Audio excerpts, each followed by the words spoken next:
All right, so we're continuing on the topic of down rounds today. In the previous videos, I gave you kind of an overview of down rounds and why they might happen, why they might be happening more. In your experience, I've also told you the step one to figuring out what to do in a down round is figure out if it actually is a down round and has any adjustments. And then, step two here is to talk a little bit about the mechanics of a down round. So what actually happens under your corporate documents most of the time when you're doing a down round? And the answer is most certificates of incorporation for Series A deals and above have what are called anti-dilution provisions. Now, we've talked about anti-dilution provisions in other topics and other contexts, but an anti-dilution provision basically effectively gives an investor or current stockholder more shares in future rounds or at the time of exit, really, if you've done a down round. So what does that mean? That means once you've decided whether or not this is actually a down round and it's an effective issuance at a price per share less than your prior price per share rounds, then you see what formula applies in the certificate of incorporation. And usually there is what's called a broad-based weighted average formula. And what this formula does is it recalculates the number of shares that are owed to an investor upon conversion of their preferred stock to common stock. So let's break that down because it's probably pretty complicated if you've never thought about this.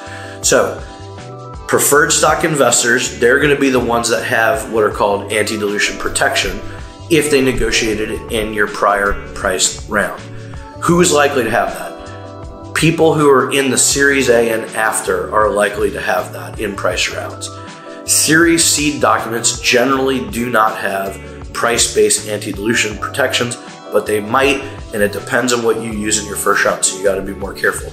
Common stockholders, founders, generally do not have anti-dilution provisions that would effectively give them more shares as a result of the down round. So what does that mean as a practical matter?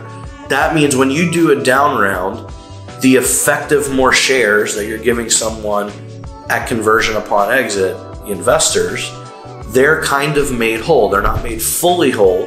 That would be what's called a full ratchet anti-dilution protection, and that's really rare. Most of the time, these are in fact broad-based weighted average, which kind of gets them more shares as if they would have been there had you priced their round differently, but it doesn't quite get them all the way there, okay?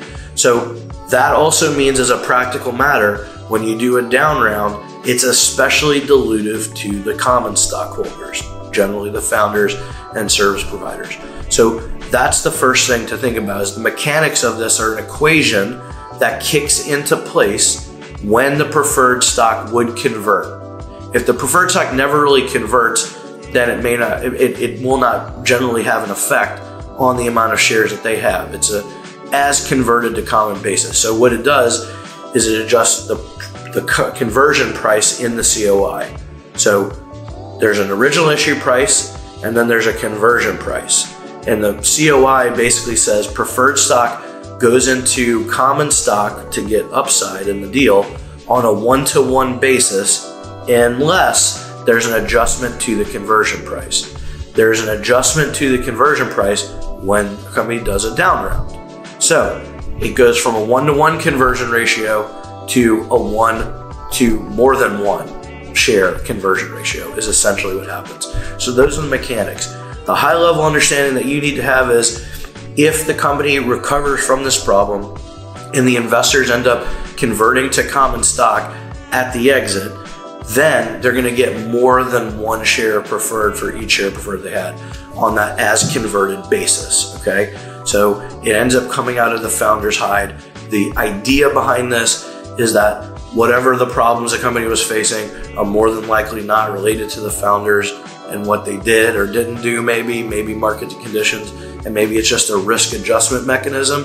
But one way or another, the real implicit idea behind this is that the extra dilution is not coming from the existing investors who have these protections. They're coming from the founders who don't have these protections. So those are the mechanics. Again, it's not like the investor on the day of the down round is getting physically new shares and you're canceling the old ones and giving them, more shares. It's a conversion price adjustment mechanism that kicks in upon conversion of the common stock, or affecting any liquidation provision that says when they're treated on an as converted to common basis. Okay, those are the high level mechanics. It's complicated. You've got to do the spreadsheets to model out a down round, and you've got to work with people that have been through down rounds before to really understand how these work and make sure that they're done properly.